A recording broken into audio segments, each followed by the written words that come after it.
think cowboys simply hopped off their horses for a polite break during a high-speed chase or a 50-mile cattle drive, but they had mastered anatomical hacks and saddle techniques that kept them moving when pausing meant losing everything. Here is the thing about riding at a full gallop that sounds completely counterintuitive. Your own body becomes a ticking clock of discomfort, and stopping to answer the call of nature can actually get you killed. Yeah, you heard that right. In the middle of the vast open prairie, there is nowhere to hide and no time to spare, so taking even a few seconds to dismount makes you a stationary target for whoever's behind you. The friction involved in long-distance riding is about 10 times higher than what your skin can actually handle without protection. When you are in the saddle for 14 hours straight, your body desperately tries to signal its needs, but the mechanics of a moving horse make the process a logistical nightmare. You end up risking more than just dignity. You risk saddle sores that can lead to infections capable of ending a career. It is like trying to perform a delicate surgery while standing on top of a vibrating washing machine that is also being shot at. Frontier legends figured this out the hard way during those brutal months on the trail where cattle didn't stop for anything. Western saddles back then were basically heavy wooden frames covered in rawhide with very limited room for shifting your weight.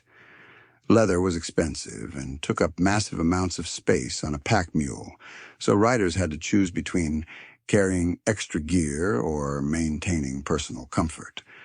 Most chose the gear, thinking they would figure out the rest as they rode along the dusty trails of the Texas Panhandle. Bad choice. Riders would watch the horizon for a moment of peace that never came, day after day. Desperate cowboys would attempt to shift their weight while the horse was in mid-stride, only to find themselves losing their balance and risking a broken neck. Their bodies would cramp up from the constant tension. They would develop severe chafing from the accumulated salt of their own sweat, and their minds would start playing tricks on them. Some outlaws reported seeing mirages of comfortable chairs and private rooms that were not actually there on the sun-scorched plains. The smart trail bosses quickly learned that a biological emergency could destroy a group of riders faster than any enemy ambush. Stories spread through every saloon about posses found wandering aimlessly, their horses exhausted, and the men unable to walk because they had ignored the basic needs of their bodies for too long. These were not just embarrassing anecdotes, they were warnings. Proper saddle management became more valuable than a shiny new Colt Peacemaker, seriously, because survival meant staying in the seat no matter what the bladder demanded. Guard your position in the line like a treasure chest, because that is exactly what it was during a stampede. When stamina ran low, even the most legendary outlaws would turn violent over a chance to lead the group into a private gully. Mutinies started over the frequency of water breaks more often than they did over the unfair splitting of gold or stolen loot. Even Jesse James once suggested that his biggest fear was not the Pinkertons, but the physical agony of a long ride with no chance to dismount for relief. Smart cowboys realized they needed to become anatomical experts or risk watching their pride and health wither away in the middle of the world's most unforgiving landscape. The irony was perfect and deadly.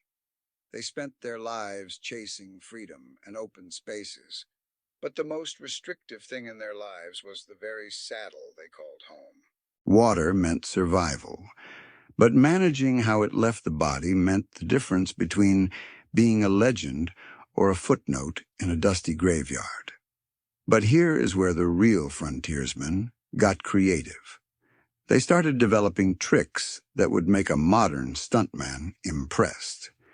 After learning that holding it in was basically a slow-motion disaster, Cowboys had to get innovative fast.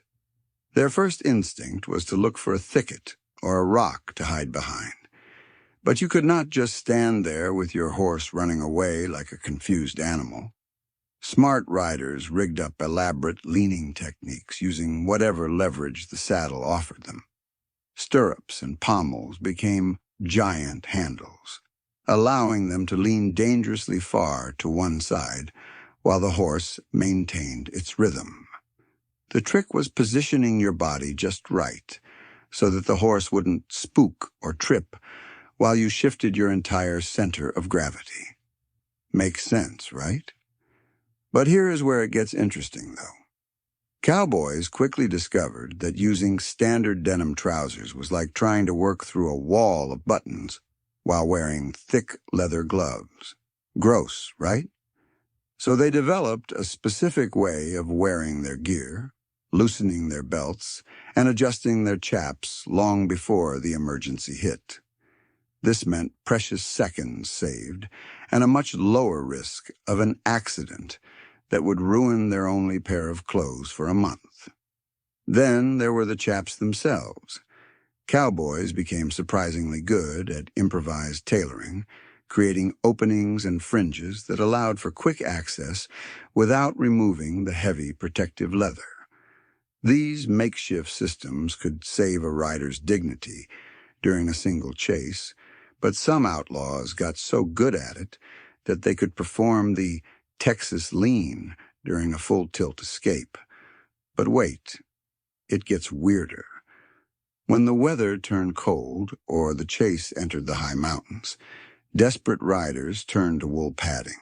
They would soak thick sheepskin liners or heavy cloth overnight, leaving them exposed to the dry air to create a buffer. Come morning, they would place these layers inside their trousers to absorb moisture and prevent the dreaded saddle burn. The amount of protection was tiny, maybe just enough for a few hours, but every layer counted when you were dying of discomfort. The real problem with all these methods was that the trail did not follow a cowboy's schedule. Posses could go weeks without a decent place to stop, especially in the high deserts of the Southwest. Well, clever outlaws started combining techniques. They would set up rolling breaks, where one man would lean out while his partner held the reins of both horses. The most successful riders treated their hygiene like a military operation. Everyone had specific roles, and slacking off could mean a rider falling behind and getting captured by the law. And the weird part is, these early methods actually worked pretty well when conditions were right. A cowboy could maintain a chase for several days using these on-the-fly methods, but relying entirely on the horse's stability meant gambling with his life every time he shifted his weight. Unfortunately, the terrain was not always cooperative, which forced outlaws to look for more reliable solutions. They needed something that did not depend on a smooth trail or a calm horse. They needed something they could control themselves, even when the path stayed stubbornly rocky for miles. Cowboys might have thought they had solved their movement problem once they mastered the lean, but the aftermath.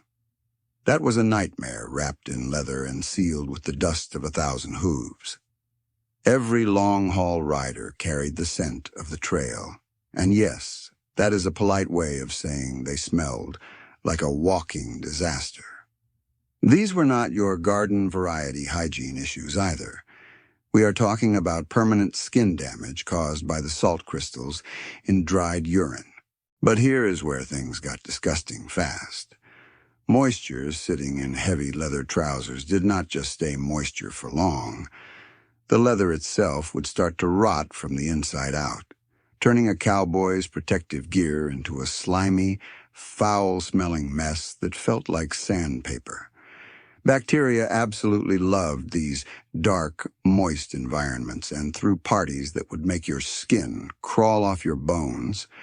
Then there is the flavor problem that nobody talks about in the history books.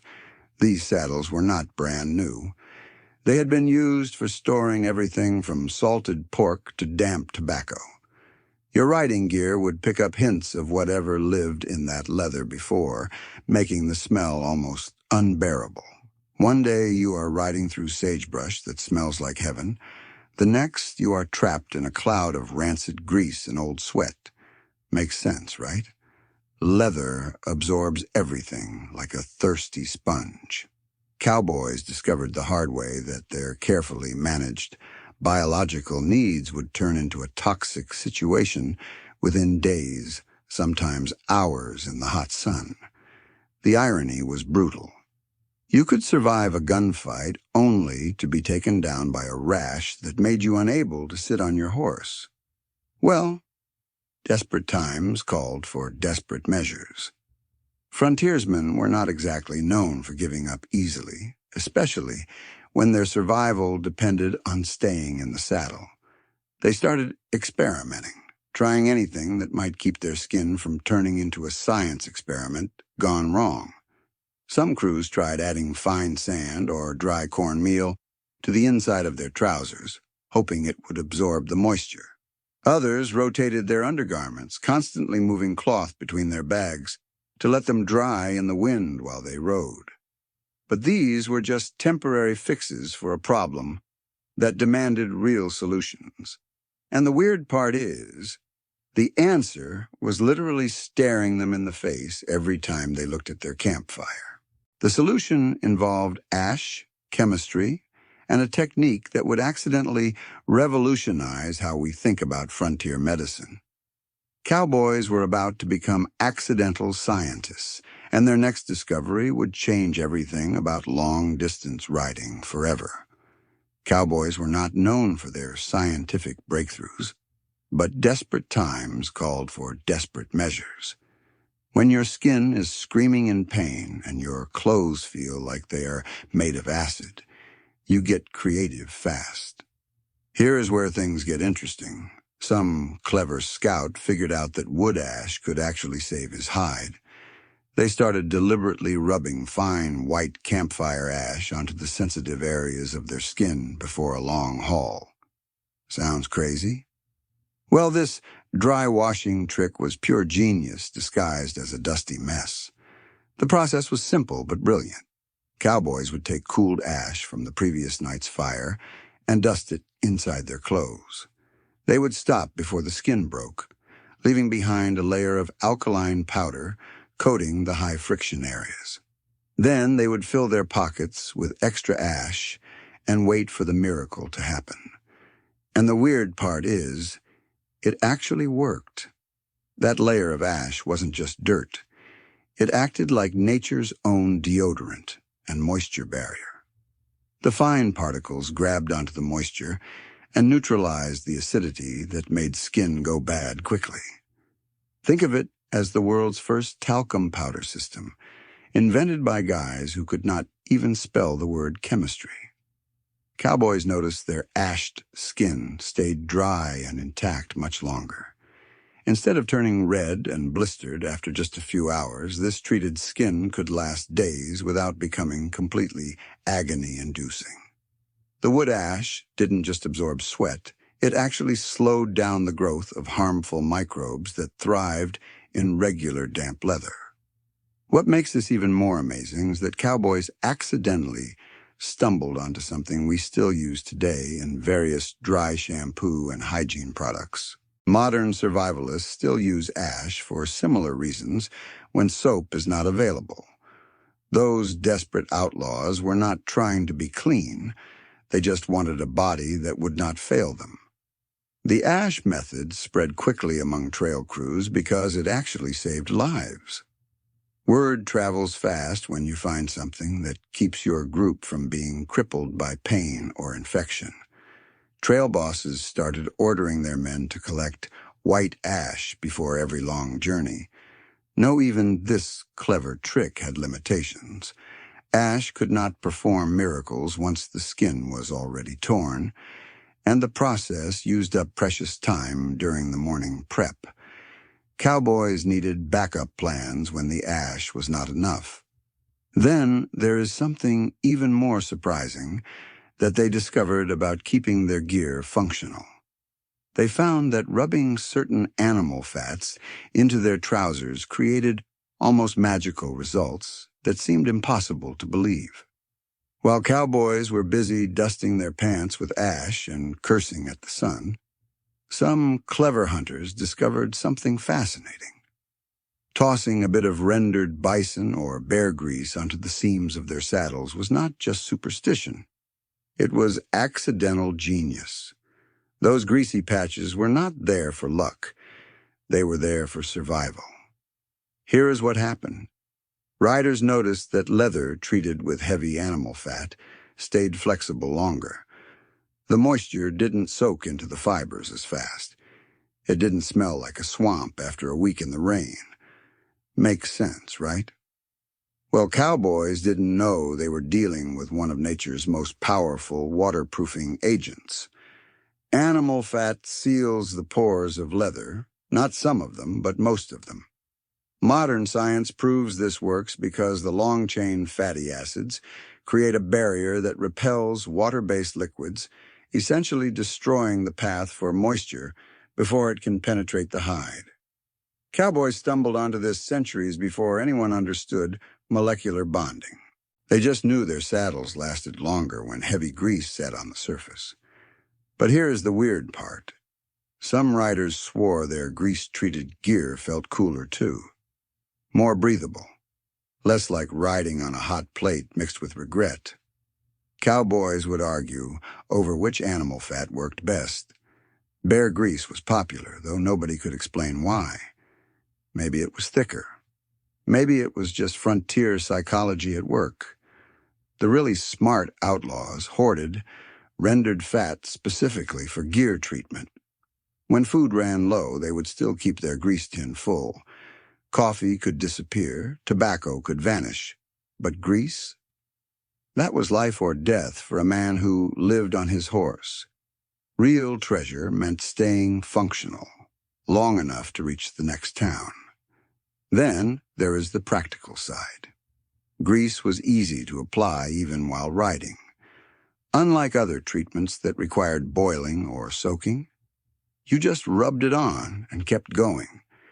Cowboys could reach down, grab a handful of grease from a saddlebag, and slick down a problematic seam while at a trot, recycling at its finest. Modern leather conditioners still use similar petroleum or animal-based fats for the same protective properties. Those desperate cowboys accidentally discovered something that high-end saddleries use today.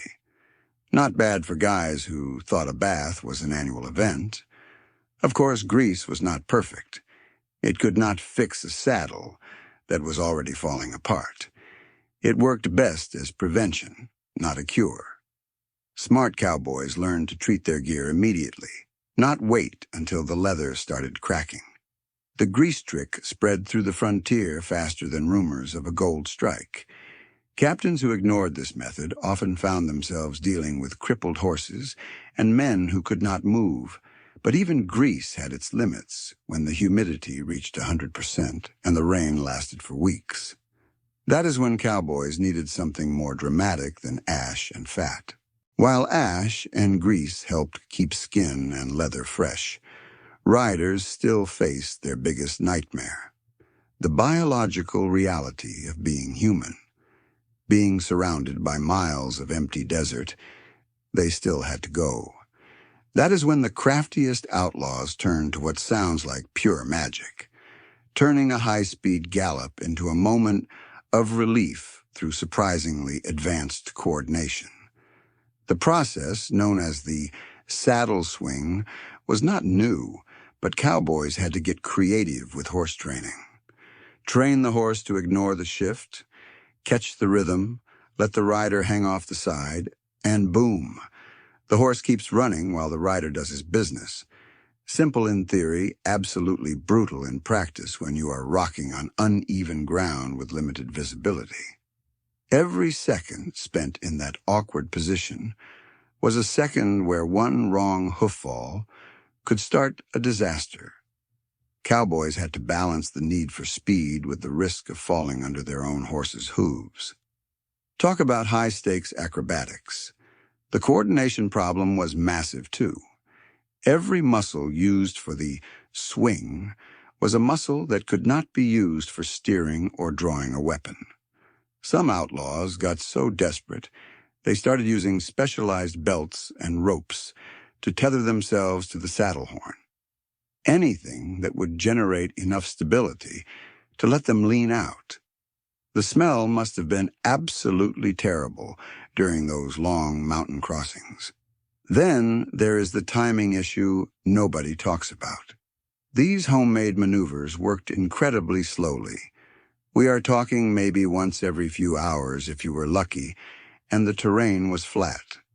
A posse of 20 men needed a coordinated schedule just to survive, let alone stay fast enough to catch a thief.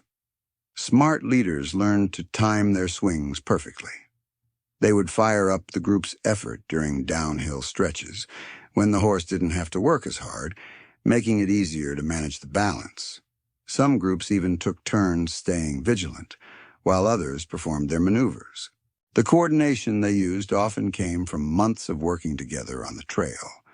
Ironic that their desperate survival became their greatest bonding experience. Cowboys discovered that rhythmic breathing worked better than brute force because it helped the horse stay calm and not trip in the dusty air. Of course, the saddle swing was not their only trick. When exhaustion ran high or the trail made leaning too risky, cowboys had to get even more creative with their survival methods. While the swing was a clever solution, they didn't stop there. Desperate times called for desperate measures, and some crews got downright creative with their hygiene tricks. The most popular backup plan? Using extra layers of worn-out denim as disposable pads. Now, this was not about comfort, though that was probably a nice side effect.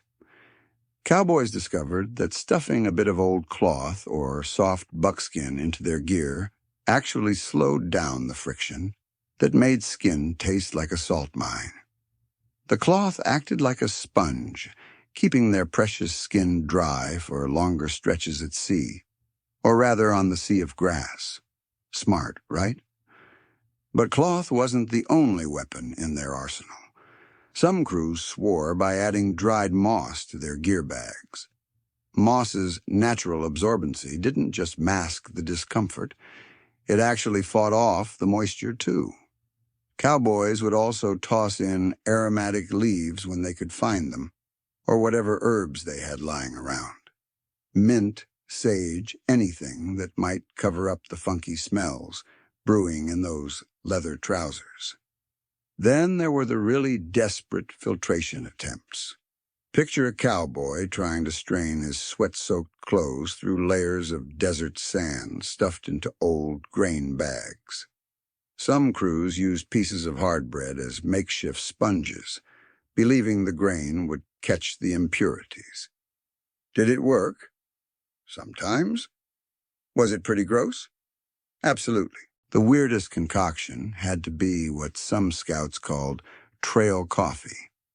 This bizarre ritual involved mixing strong whiskey, questionable water, and whatever random herbs they could find. Mint leaves, strange berries, even ground-up willow bark. Anything to make their physical situation more bearable. It probably tasted awful, but it was better than the alternative. Of course, not every experiment ended well. Some cowboys tried using lead weights to keep their clothes from shifting, thinking the metal would provide stability. What they didn't know was that the metal slowly poisoned anyone who used it against their skin. Cowboys would get sick, weak, and confused without understanding why their improved gear setup was actually killing them. The trial-and-error approach cost lives, but it also led to genuine discoveries.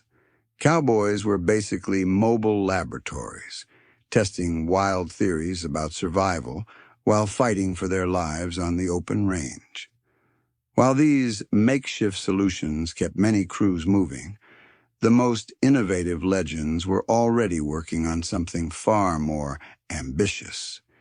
They turned their saddles into functional tools where every adjustment could mean the difference between life and death on the trail. The most successful frontiersmen were not just good at riding. They were brilliant at staying functional through innovation, determination, and some seriously clever anatomical wizardry.